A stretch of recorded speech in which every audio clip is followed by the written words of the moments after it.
What was your relationship with your mom growing up? Uh, it was and remains tremendously close. Uh, my parents separated when I was very young. Yeah. I was born in the States, and I moved back to India with my mom. My dad remained there. Those initial years growing up in Bombay, uh, I didn't see my dad for a couple of years. And for a long time, as even when we moved from Bombay to Kunur to go to school there, she came with me, and she was a very present, engaged, and involved parent. Wow. A lot more so, I think, than was the norm. The fact that she was willing to take such a bold step to move to a new city in order to support my education was quite a thing. Now, the question that I have in my mind right now is that while of course your mom's been very present, as you said, because most of us, growing up, we look at our dads. Either we are trying to be like our dads, or we're trying to be the Unlike, opposite. yeah. We're looking at them and being like, "ये नहीं बनना, और कुछ बन जाएंगे." But without having that around, actively, how did that shape your idea? What kind of a boy you were and wanted to be? I think I was 6 years old when I made my first trip out to visit him. Uh, and that would also be infrequent. I would see him once a year, once in 2 years. I did take a lot of cues, a lot of learning. My mom remarried. Yeah. My stepdad was also a very gentle, decent guy. I'll tell you one thing that I particularly picked up on. My stepdad was still is a very adventurous guy with his style. Uh, so he would wear floral prints, bright colors, Sure. bright, just jewelry, Yeah. absolutely anything. So I never had that sense of insecurity Yeah. around the shape of masculinity. Like, you can wear pink, you can have, you can wear jewelry, you can wear flowery clothes, and how is this, how are you less of a man in that way? My entire family Yeah. were all people who would support a broader way of thinking. Say, listen, you don't have to restrict yourself to this thing. You can be who you want, you be how you want. And don't allow the perspectives and judgments of other people to dictate how you conduct yourself, how you dress yourself, how you portray yourself. From your childhood, I really want to move on, obviously, to your college days and filmmaking. Yeah, So, quite crazy. during your film school years, were there collaborators that you had that, or any interactions you had during that time with filmmakers in America that you recall? Yeah, I went to film school out in LA. Correct. And once I graduated, I stayed out there for about a year looking for work. I worked as a camera operator on a reality TV show. This was the early days of reality TV, Sure. 2004, 2005. Sure. The pitch for it was, if a celebrity would have a party in their home, we would be there as a guest in the party, and they would show you the home, then they would show you the setup. We shot an episode at Robert Evans's house. Oh, wow. Jack Nicholson was at the party. Okay. So he was entering the party, and I happened to be near the entrance with the camera. So I ran up and I'm trying to get a shot, and he kind of ducked and avoided and went off. Suddenly I realized, oh, he's uncomfortable with this. Sure. And I had this moment where I was like, oh my God, I feel terrible. Yeah.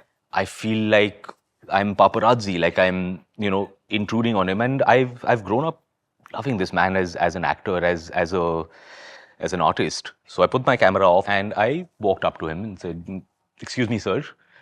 I said, I just wanted to apologize for harassing you earlier on. I didn't mean to make you feel uncomfortable, and if I did, I'm really sorry. Yeah. He kind of looked at me and said, hey, you're just doing your job. Don't apologize for doing your job. And I was like, oh my God. He forgave me, and he was so considerate and decent about it. He said, "Don't apologize for doing your job. I understand." And coming from someone like him, that meant a lot. It goes a long way. It resonates when someone like that, when someone who doesn't need to be polite, Correct. someone doesn't need to be decent, someone doesn't have to be decent, but they still are. Yeah. You know, how you treat someone who is in a position of lesser power to you says a lot. You know, I want to come to your films now, Imran, and it's so decency has also kind of been in many ways the through line of all the characters that you've done, where you know, there was a certain kind of a unproblematic man, as we now call it, a green flag man, as we now call it, but that was just the kind of film that you always had, and this was That's what I was drawn to. Yeah, exactly. Because you told me when we spoke at IFP, you said something very interesting. You said that you are now rewatching a lot of your older films through a different lens, that it was hard for you to watch them at that time. When you're watching them right now, what is the stuff that you're seeing that is, I mean, is there like a particular scene, something that you're seeing that's making you proud of the work you did? I have not seen any of my films for more than 10 years. Yeah. So as I kind of started to reconnect with people on Instagram and to talk through the films and to hear thoughts on them, I started to become curious. I was like, you know what, I should relook at these films. Yeah. Within that, I found myself appreciating and enjoying things in a way that I think my own life journey, my own maturity has kind of brought me to a place where I will pick up on these threads in a different way. Jaane Tu has this gentleness and kind of niceness to it all the way through. All of the character interactions, every character is kind of fleshed out and thought about. And the way the scenes play out between friends, between Janelia and Prateek, their brother-sister relationship also, I think is a really, it's a wonderful thread in that film. It was just born of a genuine, good-hearted intent, a truthful intent, that we were trying to do the best that we could. There is a sense of comfort and niceness through. So the feeling of watching Jaane Tu all the way through is a feeling of being held, you know, like a close, comforting person kind of putting their arm around you and saying, "Hey, I'm here with you, don't worry about it." And I found the film to be so soothing. So I really appreciated that. Particularly because in recent years, I found myself in a slightly more sensitive place where I'm not able to, as a viewer, I'm not able to watch films or shows or things that are disturbing. Sure. I have found myself in a place where I am easily disturbed by bleakness or by nihilism in in cinema. You know, Amir Khan, actually, there's a video of his that's been going viral where he's spoken a lot about the responsibility of actors to, you know, I mean, use violence if it's important for the story, but not violence for violence sake.